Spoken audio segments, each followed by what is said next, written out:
begin with a question for you. Two questions, actually. Here's the first one. Is this a true statement about our faith?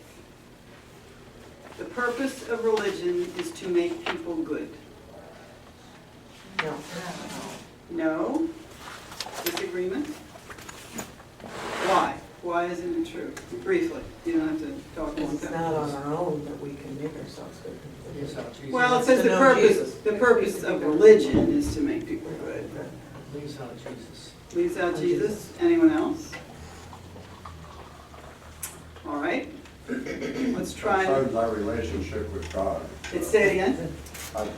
Religion concerns our Relationship with God. Okay, so you're saying that it's not on track for the central purpose of our faith. Let's try another one. You'll see soon why I'm asking you this. It's Yes? the result of true religion. It's the result of true religion. Okay, result, not purpose. Right. Here's another question. Religion is solely, only a personal matter. Is that a true statement about our faith? No. No? Why not? Because we're here, we have fellowship. We're here, we have fellowship. Any other? Well, he just read the Great Commission. It's not about us, it's about other people. It's about other people. Anyone else? We don't live in a vacuum. We don't live in a vacuum. Anything else? I disagree with all of that, because your religion is what you believe, and nobody else can do it for you. Oh. Anyone else? We have a little disagreement here. That's good. That's good. That's good. The more thinking that goes on in here, the better. Yes, Kathy? I've been reading a lot about the difference between spirituality and religion. Yeah. And that comment about that's more, your spirituality is your own personal belief system, your own experience. Yeah.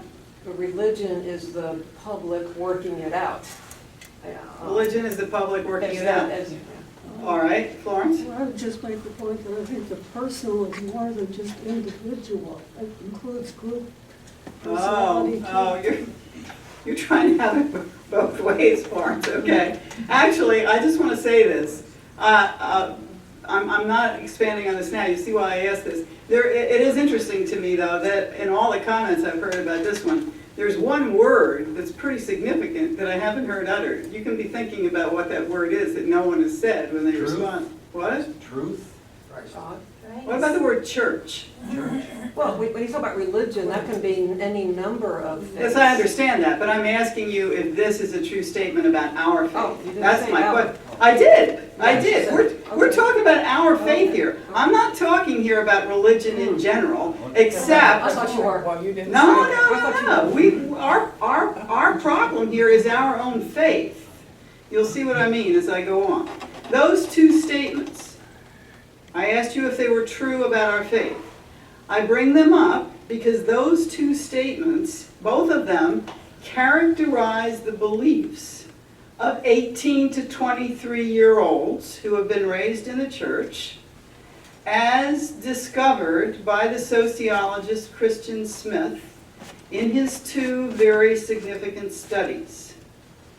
Some of you may have heard Christian, there were a few people from National here, and I can't remember if it was any of you. You'll remember if you were here. Florence, you were here. Christian Smith, you were here too, that's right. Christian Smith spoke here at National as a convocation speaker for the Reformed Institute in January. He spoke about his more recent book. He has written two. The more recent book is called Souls in Transition, published in 2009. And the earlier book, published in 2005, is called Soul Searching. What he did with a lot of other researchers was to look at the beliefs first in the first study of 13 to 17-year-olds. Now, I want to say to you right now that I'm not a sociologist, I'm an historian. So I don't have the in-depth understanding of sociological method to really judge in-depth the work of a sociologist. However, based on the methodology which he describes in his book, which I'll outline for you very briefly, based on reading the books, based on listening to him speak, based on his reputation, I certainly trust him. I trust his methods, and I think for other reasons as well, that we can trust his conclusions. You are free to disagree. Those of you who heard him may speak up if you were not impressed with him. Most people were. Most people who heard him were very impressed with him.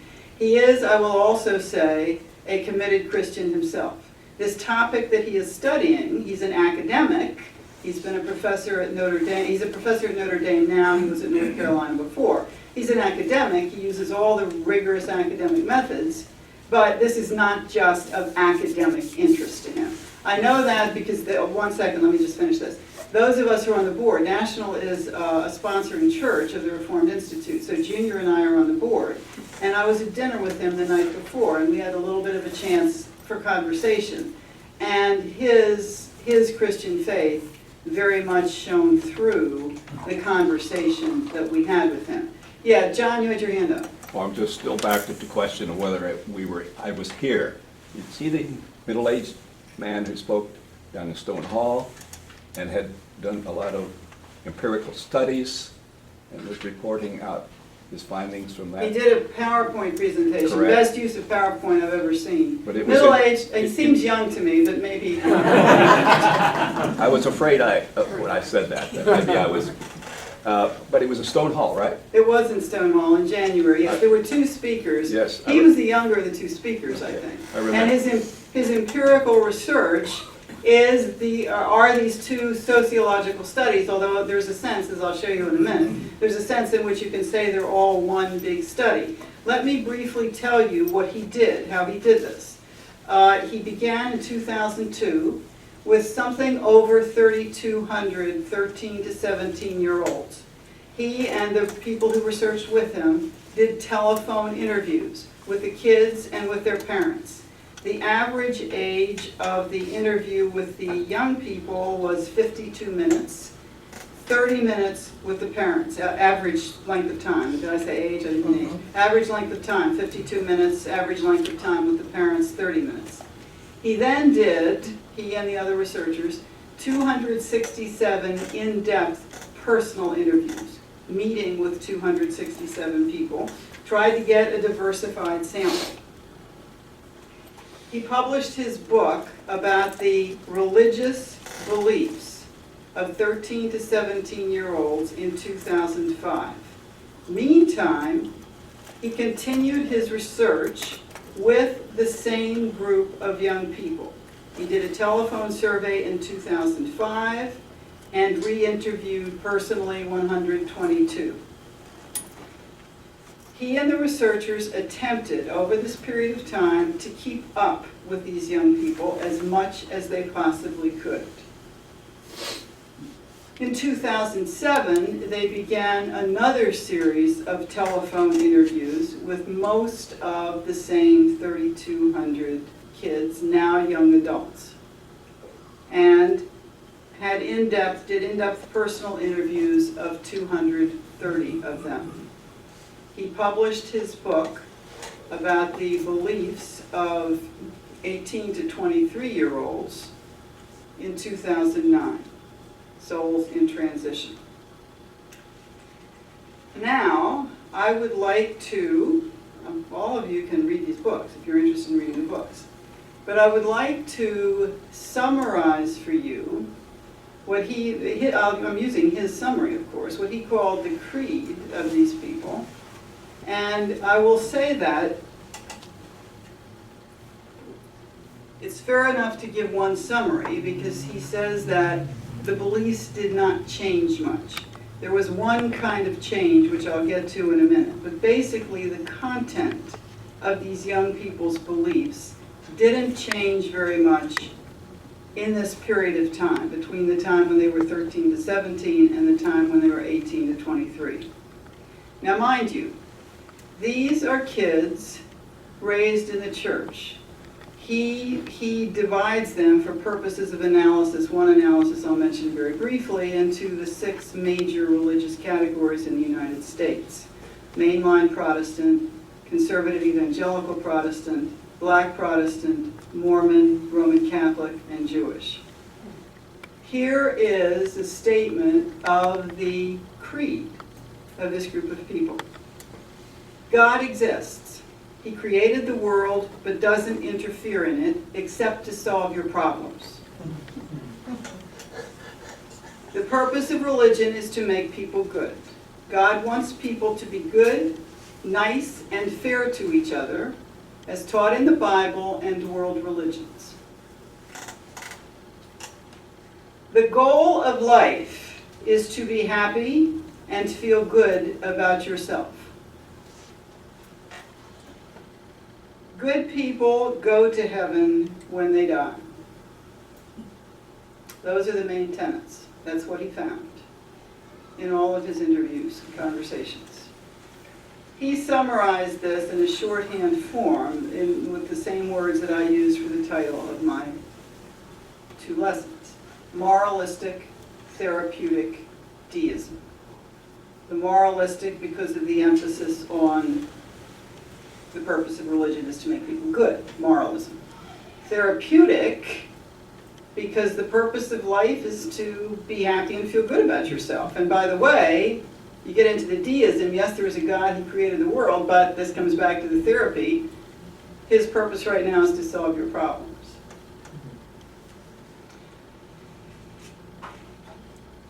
He found, I'll get to my main purpose in talking about this in a minute. My main purpose is not to detail everything that he found, but as a point of interest, I will tell you that he found that among these 6 categories of religious belief in the United States, those who by and large showed the most religious vitality, the greatest sense that religion was important in their daily lives, were Mormons, the conservative evangelical Protestants, and the black Protestants.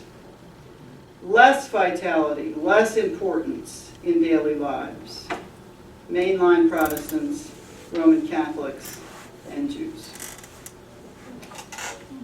Now, to get back to the differences that he found between these kids, if I call them kids, which I may from time to time, I'm using that to refer to the younger and the young adults, it's easier.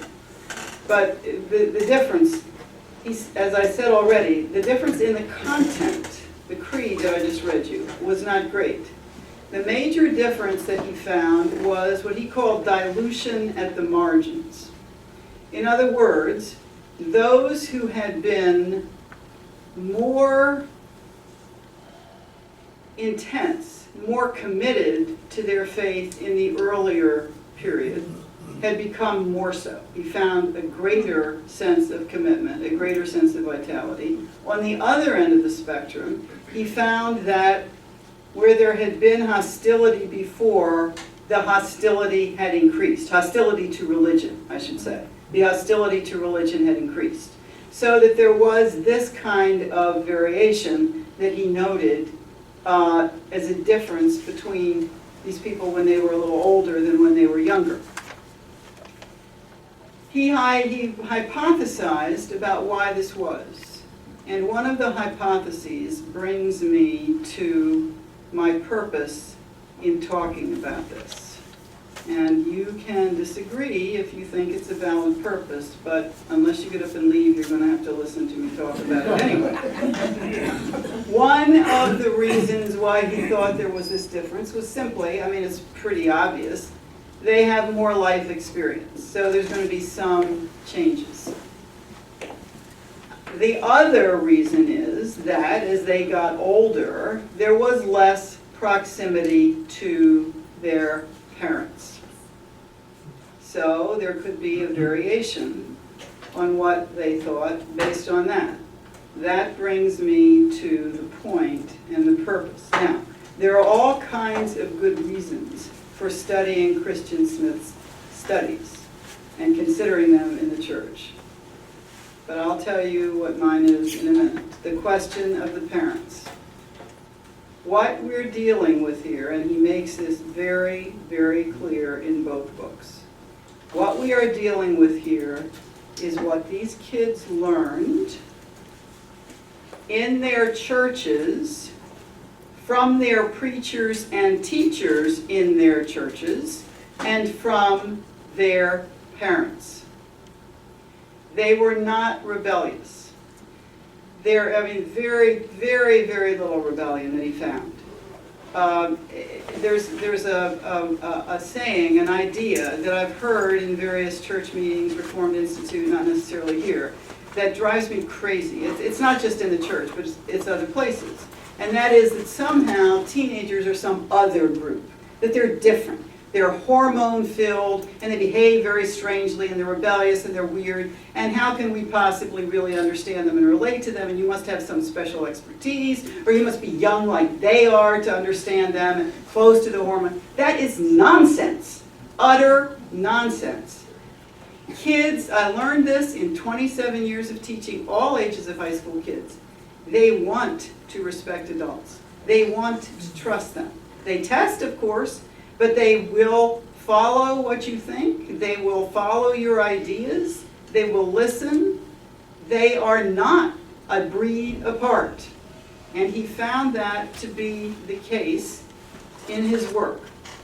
So what we are dealing with here is, I think, and this is my purpose here, is to talk about what this means. What is the significance for us of the fact that kids and young adults emerge from our churches with this kind of creed?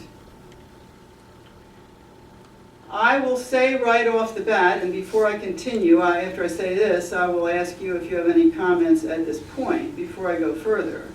I will say I don't find it surprising, because I think, and I've thought for some time, that moralistic therapeutic deism is pretty much what we hear.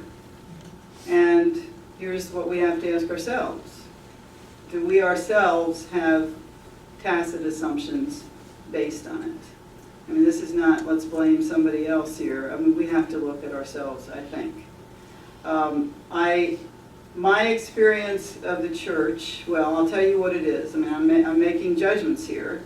I've presented you with his study, which is empirical evidence done by someone else. My own basis for judgment is I've lived in the city for 46 years, and I've belonged to 6 different mainline Protestant churches, and I go to church just about every Sunday, unless I'm really, really sick.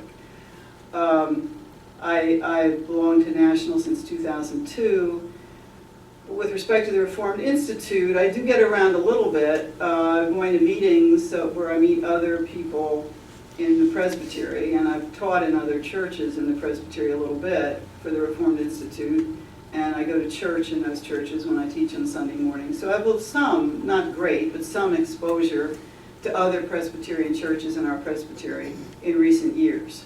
So that's the basis on which I can say, yeah, I agree that this is a serious, this is a description of what's going on in churches. Does anyone want to comment right now, say anything before I continue with this? We have a lot of people. Emmy, start with you. Just, I don't know if anybody was at the 8 o'clock service, but coincidentally, Dr. Huffman talked about this very thing, about parents and not having the passion, or through generations of handed down religion, not having the passion to hand on to their children, and how that affected the church. So he mentioned Very the sermon. interesting. Very interesting. Ruth, you had your hand up. I just have a question about the Yeah. sample. Was it Yeah. random or self-selected? I don't know. if It you was, know. I guess it was random. I don't know. I should go back and check that. It But wasn't that's self-selected. important to, you know, Yeah, it give wasn't, sample. it certainly was not Definitely keep self-selected. I mean, whatever is the best sociological method for selecting, he did that. And, yeah. Sam? Did he mention anything about increasing cynicism on the part of these kids? I haven't interviewed any of them, other than maybe 2 granddaughters indirectly, but I just, they're either more sophisticated or a little more cynical about things. That's my sense. No, cynicism is not a strand in this. I mean, I can go back and look at the books and check that, but that's not predominant. No. Kathy? I'm not disputing maybe some of the underlying problems. However, that age group, just from developmentally speaking, 13 to 17, the focus is very much, I mean, appropriately, even though they're not a breed apart, but they are developing, and psychologically, they are, for that period of time, focused on who am I, my identity. It's a very self-absorbed,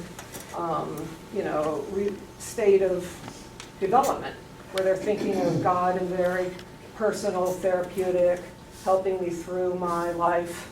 I mean, I think that stage is a very self-absorbed, in an appropriate way, sorting out their identity and who they are.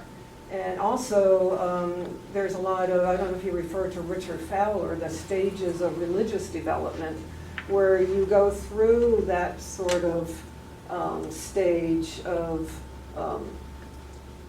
what I've been taught versus what I believe, and that relativism.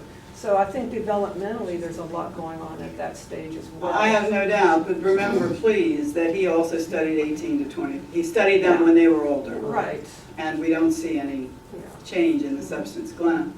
I think from my own experience as a parent and teaching students just beyond that age, that what we are doing many times is failing to give them mature enough materials. My own children, we chose a church the last 3 years of my younger daughter's high school, where they had a youth director that the young people that were more serious, he had a really serious discussion with them as though they were adults. And we have set up our youth programs so that they appear, as my daughter said when I asked them if they joined Young Life, they said, "Oh, Mother, that's for the cheerleaders and the jocks, not for us nerds." And the church doesn't have much for the nerds, and a lot of our nerds are not coming to church, are not coming to youth group, they're still coming to church. And I've talked to parents, I've talked to the young people. You make a good point. I do want to say, though, that I don't want this to, and I will not allow it to turn into a discussion of how we teach our youth. That is not my purpose here. That is one reason for studying this. Yeah. But I'm putting the focus on the church, on us, on adults. That's my purpose. That's my reason here, because I think you can disagree and you may get very upset with me. I said that already. But that's where the problem is, in my view. Chuck? My experience with my own children and Presbyterian children, I mean, that's the circles I've lived in. Number one, our children become not what we teach, but what they actually see is our reality. If our reality is getting ahead, making more money, advancement, that form of thing, that's really what they get. And then we're going through the period of all these grandchildren. A lot of the emphasis is study harder, take advanced courses, which school will you get into? And so that is they hear that every day. Did you do your homework? Take an extra course on math. Because that'll look good on your resume. I mean, and then we are excited when they achieve. Okay.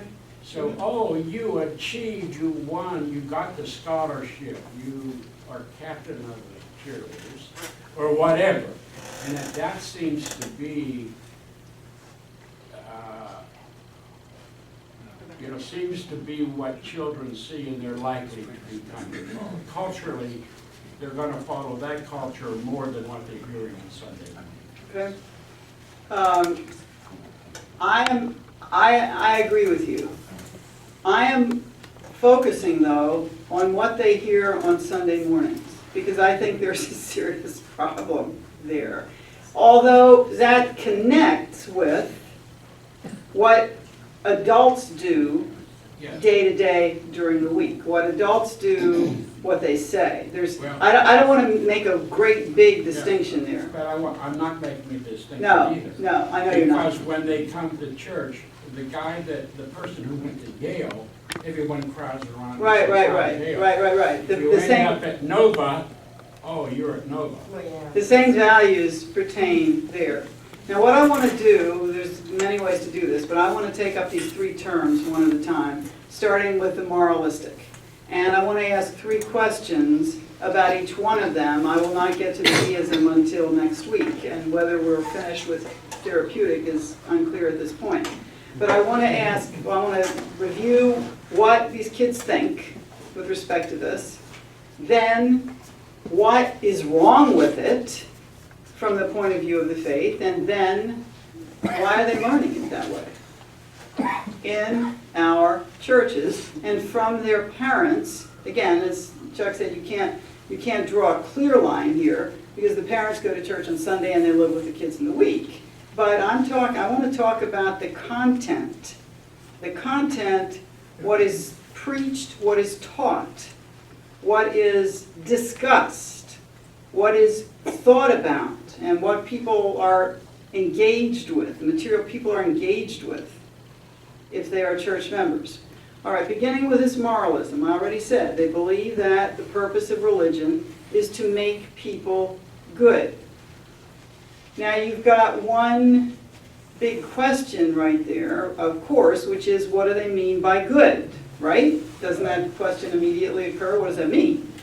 Well, they say, what seems right to me is authority. What seems right to me. They believe that, and I said this already, that religion is solely personal. They think that if it becomes social or institutional, it is rigid and inauthentic. So, what seems right to me is good. There is also the belief, and this connects with what Chuck was saying, there is also the belief that this school of morality, the church is a school of morality. It's kind of an elementary school. You go to it when you're young, when you're still in high school, but then you graduate. And you don't need, the parents believe this, and the kids pick it up. You don't need to come back to church until you have your own kids. Then you bring them for their elementary course in morality. Well, to be baptized, but then also to come to church so they learn how to be good. There is an element that he picked up in talking to the parents, and here's the connection, that parents believe that this will help their children turn out better going to church. They'll be better people, more socially adjusted, good, probably more successful. I actually, in another church in the Presbytery, one time when I was teaching another church, I won't say which one, in a church service, there was a lay person who got up to make some kind of a stewardship pitch. I think it was for people to give money in their wills to the church. And she talked about investing in the church. And she made the point that bringing your kids to church, that this was a great investment. It's like putting your money in a stock or whatever. The church is a good investment if you bring your kids, the implication being that it helps them turn out better. She was articulating, she was standing up in the pulpit, talking to the congregation. Nobody said, what are you talking about? She was articulating what Christian Smith found when he talked to kids and their parents in the study. All right, now there can be lots of different answers to this, but I will tell you mine. The answer to the next question. What are they not learning? First of all, before we get into the basic religious thing, there is an historical thing that's extremely important. They are not learning, and this can be taught in churches, it can be preached about and taught about, and it should be. They are not learning that good, what we believe to be good, has been shaped. Our civilization, our culture, our morality has been shaped not by somebody saying, well, whatever I think is good, it's all personal, I'll make it up myself. The values of the Judeo-Christian tradition. Biblical religion has done that. Our civilization is based on it. Now, we all know, we've talked about it in here, that those values are fraying. They have been fraying for decades. It is a very, very serious problem, the fact that they're fraying. Thank God that there are still people in this country who try to live by those values day in and day out. Because if there weren't, we would be in a terrible terrible state. So these kids aren't learning that it's not personal. You don't make it up as you go along. We have a heritage that has shaped us and helped us enormously. That's a big historical truth that needs to be taught in its complexity. All right, but now let's get down to the religious reality. What are they not learning religiously about morality, about what is good? Well, they're not learning about the law and the prophets, are they? I use the word values. That's a word that people like these days. Jesus used the word command. I mean, what Paul read. Make disciples, baptize, and teach them to obey all that I have commanded you. The 10 Commandments are commandments. They are the authority of the morality that God built into his universe. They are not personal. I mean, they have to be applied personally, but they come with the authority of Almighty God. And those people who want to say, oh, well, that's Old Testament, that's so harsh, blah, blah, blah, blah, that is nonsense. Jesus said, I came not to abolish the law and the prophets, to fulfill them. Jesus talked about that, about doing the commandments. He made them counsels of perfect with 3 commandments. I picked out 3. Do not kill.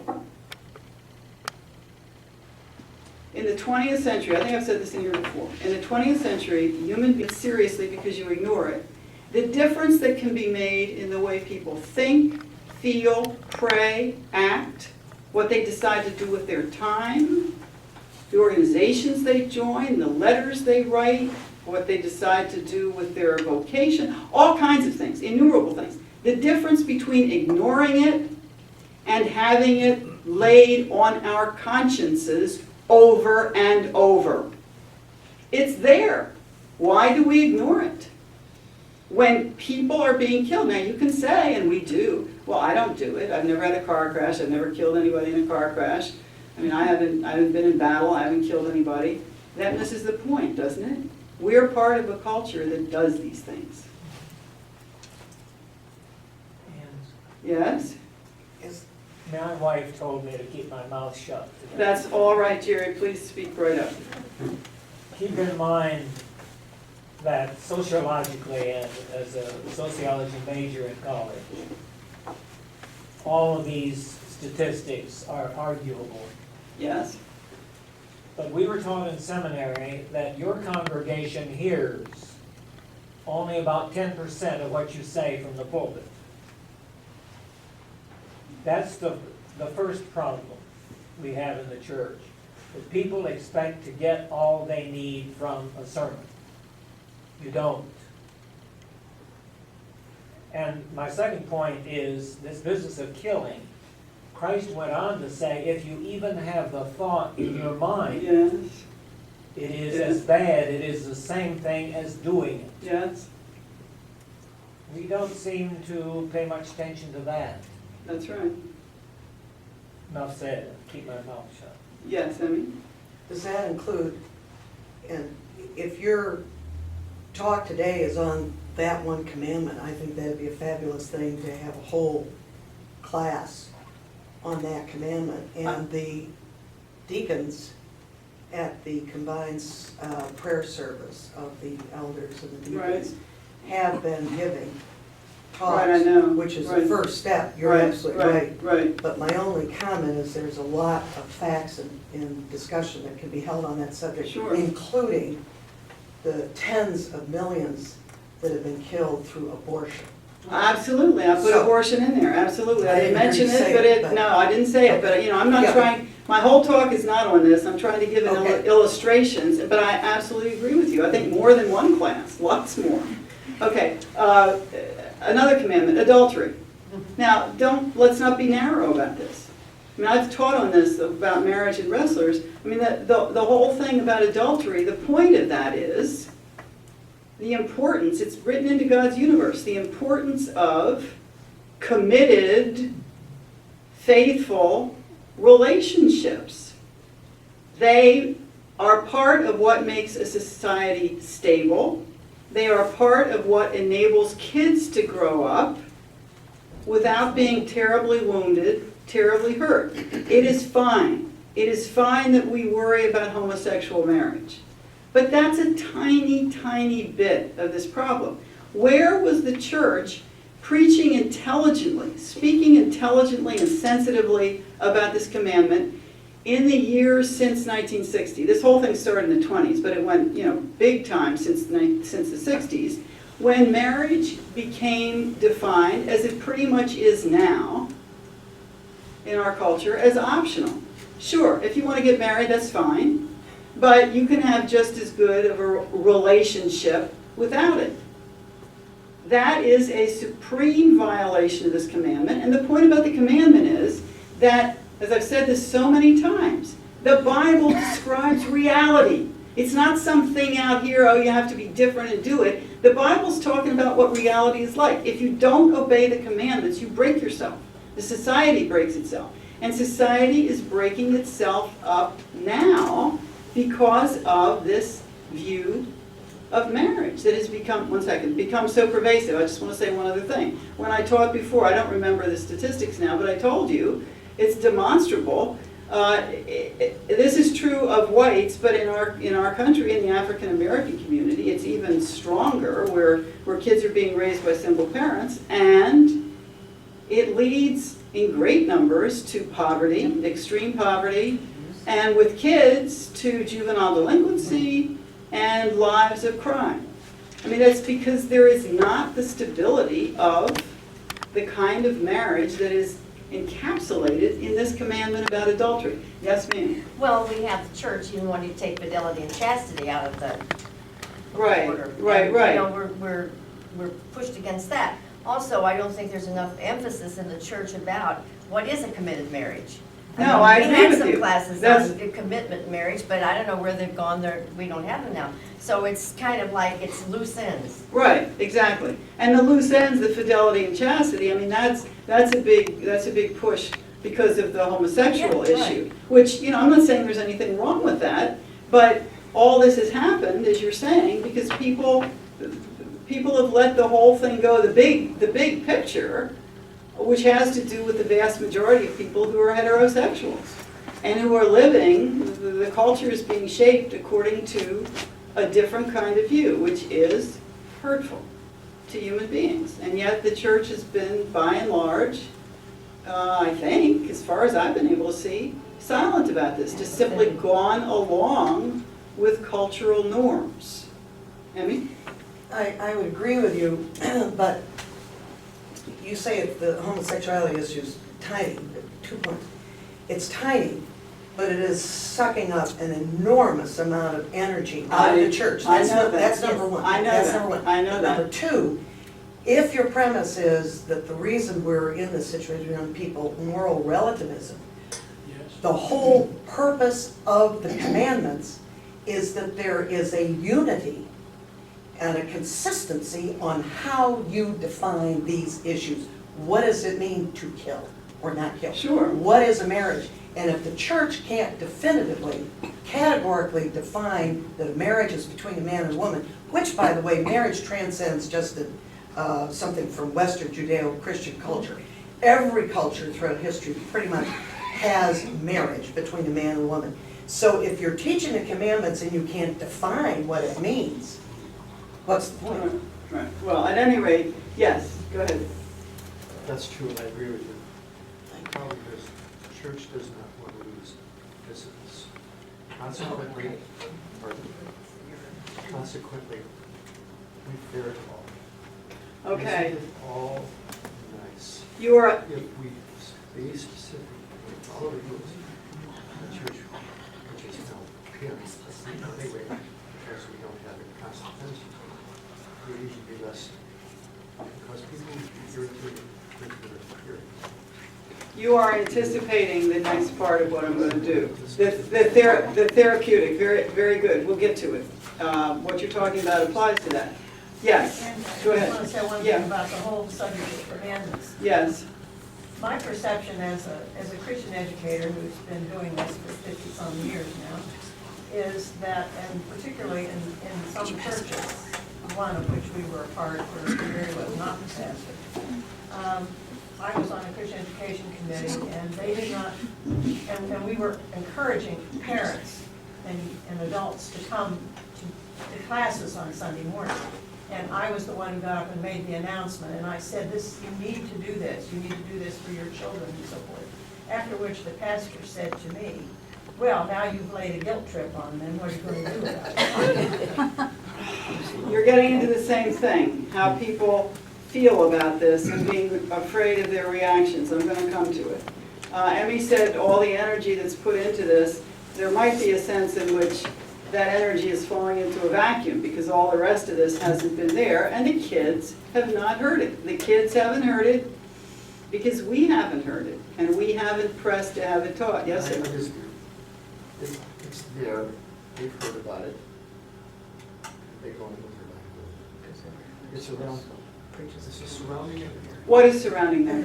I think we're talking about a different thing. No, we're talking about just exactly what you're talking about. It's the principles of what it is that you read the page. All these irregular things going on all the time. And people still get along. And we don't do anything to circumvent those events. I think you're agreeing with me. I don't think you're I disagreeing. don't think in the churches are going to kick somebody out. All right, I'll come back, we'll get back to that point a little bit today and next week as well. Just one other commandment, very briefly, that we don't hear anything about.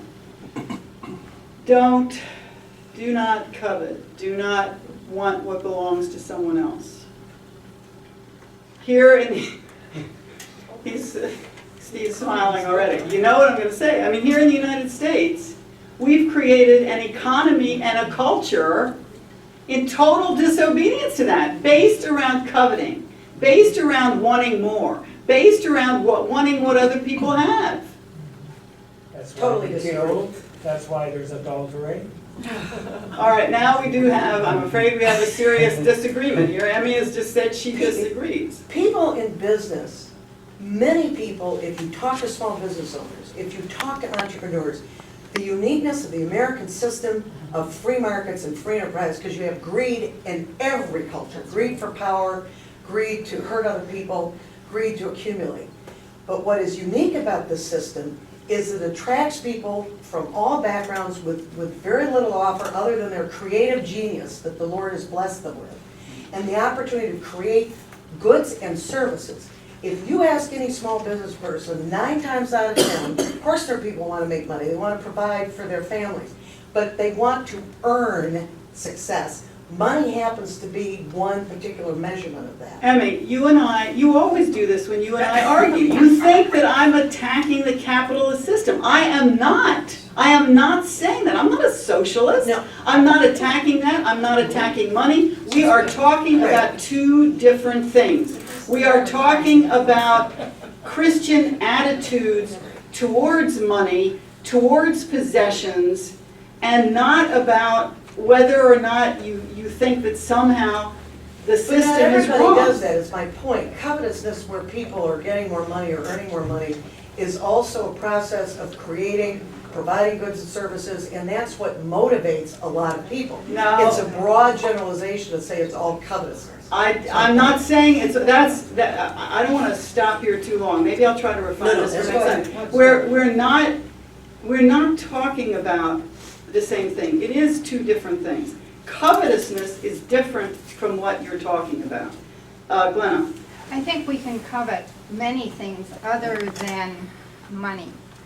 I think we can covet beautiful hair, and advertising uses this. Oh, don't you wish you had hair like this actress? Or don't you wish you had this smile? And don't you think if you get this, you will be happy? And it may be somebody's, I've always been a klutz, and so I envied people who could dance beautifully. The covetousness goes way beyond money, and it goes to wanting for me something else someone else has, and thinking I'll be better, and why should they have what I don't? Yes, that's right. I've taught on this once before. I think this covetousness thing, it goes very, very deep. It's very serious and should be talked about. It does go way beyond money, but it's not my purpose to delve into that now. But it should be taught, discussed, preached about. It's really, really important, because wanting what other people have hurts the person who's envious. It also hurts the person who's envied. It changes the relationship. It's insidious, and it's very, very damaging. Yes, And Jerry. say, just quickly, this is the problem in the church, as far as I'm concerned. We in the church are covetous of the position that the church may or may not have. We have become a business. Pastors are CEOs, whether we want to admit it, and they are proud of that fact, a lot of them. They're no longer proud of being a pastor.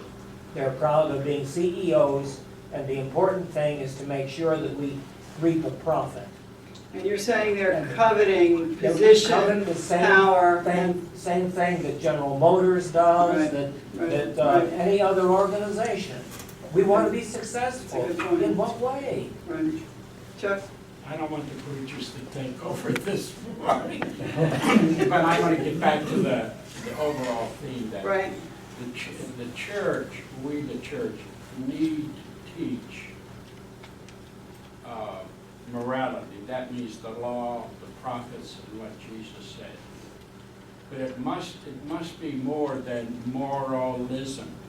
Right. It must, we must understand in our own hearts and teaching, along with do not, show and preach how these are things for our own good, for our own humanity, Right, for our exactly. own fulfillment. And Exactly. then beyond that, the law should always lead us to grace. Yes. And the grace is that of the Lord Jesus. And I was thinking that I've been reading Psalm 116, getting ready for communion. It says, I will take the cup of salvation. And that comes out of the question of the prophet, what can I do to please you, God? And what is that? It's to take the cup that Jesus offers. So we have to take the law and show how it's fulfilling of life. It's about life, kid. And how that you can take and fill the law brings us to grace. Luther said, Right. you can't have grace without first having law. Right. And when people would complain to me when I was preaching the prophets and the law and all, I would say, I'm just getting you ready for grace. That's what I meant when I said these commandments are built into God's universe. He gave them to us for our good. They are to help us to live creatively and well in this world that He made for us. One time before when I talked, Chuck mentioned the prophets and I mentioned them earlier. Claude Bennett said when I was teaching about Jeremiah, why don't we have people speaking as prophets today? We have so few of them.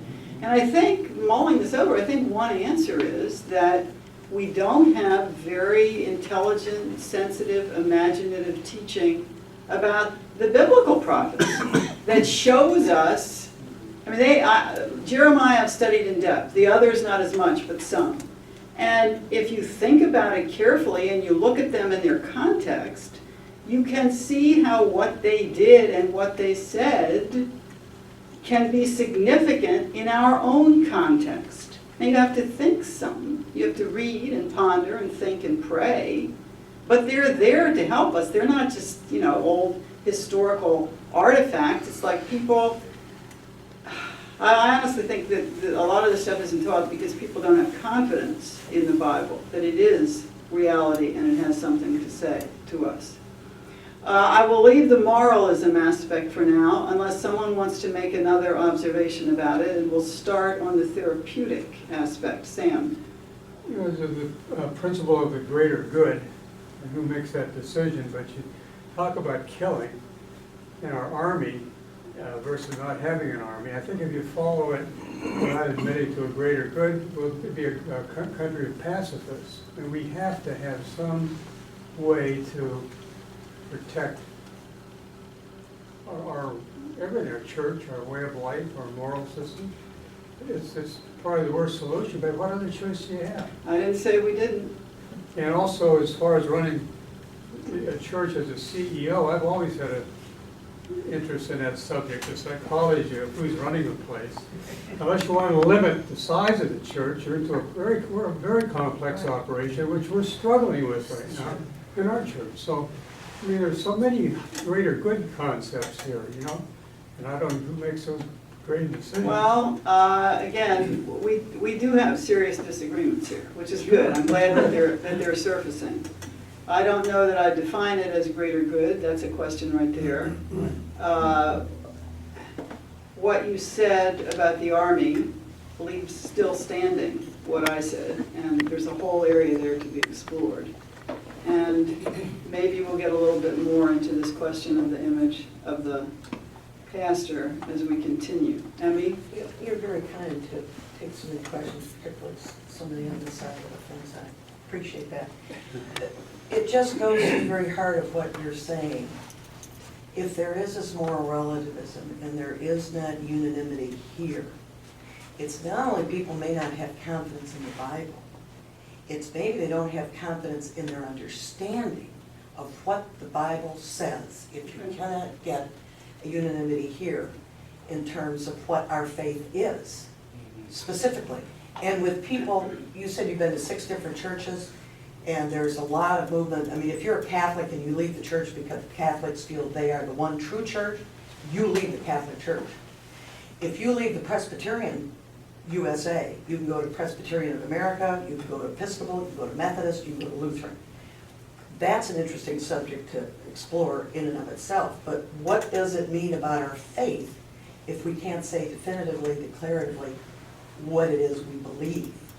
I agree with you, although I also want to say, I mean, we have our confessions, we do have to know what we believe, that's what I'm talking about right here. I think the situation we're in now, though, that, I mean, I'm glad that people are, that all of you, or a lot of you are thinking about this and talking about this. The situation we're in now, I think we have to have a lot of arguments about it, that's the only way to get out of this morass. And I also think that there are many issues, I mean the issue that Sam raised, there are many others that are extremely complex, and people will have disagreements, and you cannot say, it's oversimplifying. I hate it when people in the church oversimplify. I'll say something more about that. There are so many things where you cannot oversimplify. It's a disservice to human intelligence that God gave us to say, this is the Christian answer to this, it's that and nothing else. I mean, human life is complex. My point here is that this stuff, what I've talked about already, isn't being talked about. Right. That's my point. It's like a big vacuum. Did Jesus ever say it was too complex? Well, if you look at Jesus' teachings and his conversations, you will see how complex his own mind was. I mean, he wouldn't have been able to, I'm digressing, I don't want to go too far here, but he wouldn't have been able, every time he argued with the religious leaders, he cared enough to argue with them. He cared about the true nature of the faith. But he always, it's very impressive, I mean, intellectually, he always came out on top. He was smarter than they were, and he had a deeper understanding of the truth. And I don't think that you can say, I mean, I wouldn't be a Christian if I thought Jesus was simple-minded. He was far from simple. Our Lord, he's God himself, our Lord. I mean, we can't begin as human beings to know the mind of the Lord. Howard? But Jesus makes that as very graduated sense of things in several cases he stops. Well, 2 things I know, I can remember. One is that he will say things in public, but when he gets together with disciples afterwards, Right. I'm going to share this with you now. Right, he'll explain. Secondarily, he counsels them, saying, be careful in rationing this out, because I think there's a sort of sense you're not ready for all of it. Right, exactly, thank you. And that reminds me, I mean, in terms of complexity, look at the parables. I'm working on this, I'm thinking maybe of teaching on the parables at some point. I mean, the parables, there's enormous complexity in them. There's also simplicity combined together. Now, we're almost out of time. It's been good to have this discussion. We're going to have to do therapeutic and deism next week. Let me just give a little introduction. You can be thinking about this, and it ties into what Bob said, and somebody else, one of you said this. The therapy business. Think about this. What these kids think with respect to the purpose of life. The purpose of life is to be happy. Religion should make you happy and feel good about yourself. God intervenes in the universe right now to solve your problems.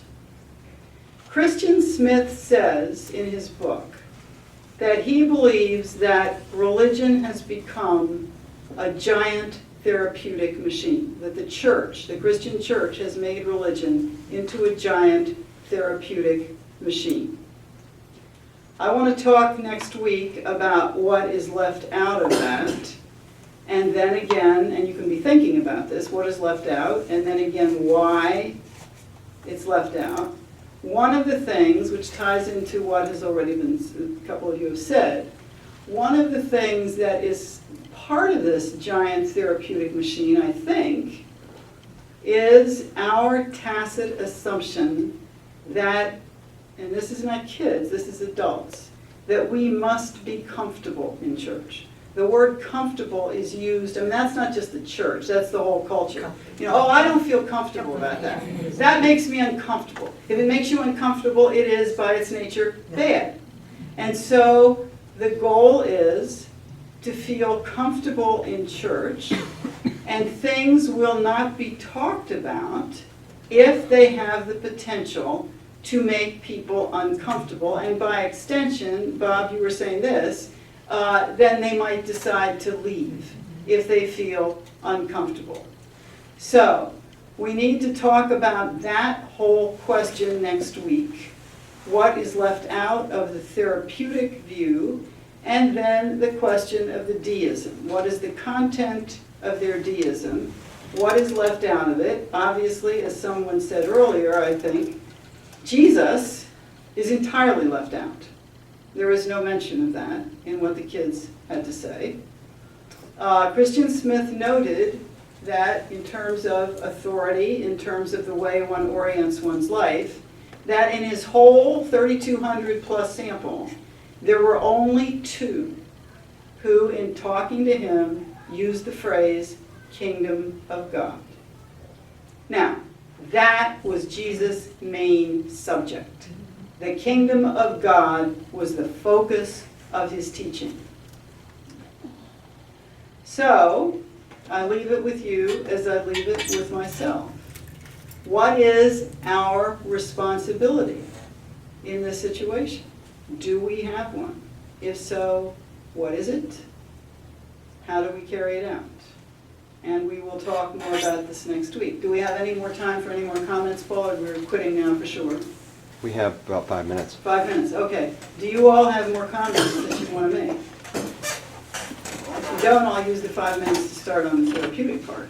Yes, John. I'm sitting here wrestling with the Good place to be. right. This is very interesting. Well said. Good, I'm glad. And very, very thought-provoking. And I hope so. one thought that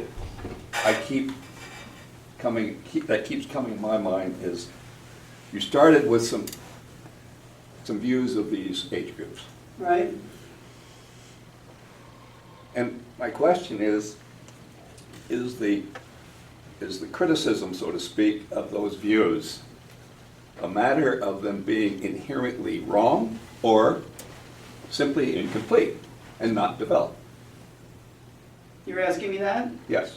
All right. I'm telling you what I'm Okay. struggling with as I hear this. Okay, I mean, okay. is there something inherently wrong in what they're saying, or is it simply a matter of lack of embellishment and incompleteness? You all can disagree if you want. I think with the question of moralism, the purpose of religion is to make people good. I think there it is mainly incomplete and an inaccurate emphasis. Because in fact, we are dealing with morality, are we not? I mean, that's what the Ten Commandments is talking about. But there is this emphasis that that is the purpose, which leaves out an enormous amount of the Christian faith. And there is within it, I tried to sketch this in a little bit, I suppose there's an inaccuracy, a vagueness in what is good, what is meant by good, it's not defined, and there is certainly an inaccuracy in kids' belief that they can make it up for themselves, that there's no authority. Next week, when we talk about the deism, there is a whole big problem here with authority, which you might guess, because there's simply, I mean, the kids will not recognize any authority really outside themselves. Religion, if it talks in terms of authority, no, that's what makes it inauthentic and rigid. So does that make sense, John? It's a bit of a combination. I think with the therapeutic, we can talk about this more next week, I think there it's more completely wrong. It gets close to being completely wrong. I mean, the principle is that the statement of the results of the way these people are thinking seems to me could be said to be awfully simplistic also. Sure. In other words, this is hardly, Yeah. this is hardly, I should think, the complete view of what these people think. I mean, he's taken it and boiled it down into a simple... John, no, I'm not going to let you get away with that one. You're trying to negate what I'm saying here. I'm not going to let you. No, I'm not negating, I'm asking. He did not, okay. He did not oversimplify. I mean, I'm talking to you here for an hour and 15 minutes. Read the books. I mean, if you read the books and then you come back and you want to argue that he oversimplified, I'll argue with you.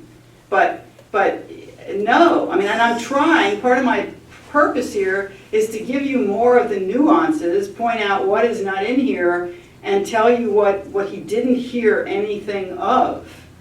And that list, I mean, that's their main beliefs. It's not an oversimplification. Kathy? Oh, yeah, I was kind of agreeing with John to some extent that, you know, my purpose in raising my kids was to keep them in the church as long as they were willing to go. We went to a fairly conservative church and youth group where they probably heard the Ten Commandments, but what they came away with was the prevailing culture of fitting in with their peers, doing good, all these things that this, I mean, I'm sure they would be one of these survey people and answer that way, but my hope was that, you know, as they get older, that they will continue to develop cognitively and spiritually, and this will be a foundation for which they can develop and grow. Because I'm thinking myself, I mean, I'm putting myself back to that, 12 to 17-year-old, and I was raised in the Methodist Church every Sunday of my life. I could probably recite a few of the Ten Commandments. I would probably be one of those people. But it's in my 20s and 30s and 40s that I really developed a sense of theology. And I give my parents and the church credit for at least giving me whatever that foundation was. Sure, but we're not talking, I want to end up by asking you all one question. I can't resist doing this. You're going to have to raise your hands or not if you feel like it. But we're not talking about you as an individual, sure. But we are talking about people getting older who are in the church or not in the church. I am making a kind of overall generalization, which I think the evidence justifies. So I guess I'm going to ask you, do you agree with the basic premise I have here? That, and maybe you don't know yet, maybe you don't have an opinion, but I'm interested to see. With the basic premise that the root problem is among us as lay people and clergy. Because we don't have the full preaching and teaching of the faith among ourselves, and so the kids didn't get it. How many of you agree with that? How many know they disagree at this point? You sounded like you agreed, but you don't. No, I agree with, no, I think that my kids and their friends, how they have grown up, what they've done. I'm not asking about your kids. It's not personal. I'm asking, this is not personal. No, I'm asking the question about the church as you perceive it now. National Presbyterian Church, any other churches you know about. Whether you think there is the problem with what is being preached and what is being taught, that it is thin, inaccurate, and that it is moralistic therapeutic, that it leads to a situation where kids come out with what Christian Smith found they came out with. And Yes. it is my sense that we as a church, as a society, have adopted Thomas Jefferson's way of deism, whereby he created a Bible with which he could be comfortable. Yes. And he cut out the things from the Bible or from the sayings of Christ that he did not agree with. We do the same thing. We haven't published a book with those things in it, but we do the same thing. Well, Glenna, very quickly. I think you'll get to it next week, but the commandments begin with who God is. Right. And our response as citizens under Him, obedience to Him. And I think that God, the whole difference is between God is in charge or He's there just to help me. He's in charge to make the rules, is what the commandments say. Thank you. I thank you all for your thinking and your participation, and I hope that even if you don't agree or you're not sure, that you will come back next week and we'll talk more. Thank you.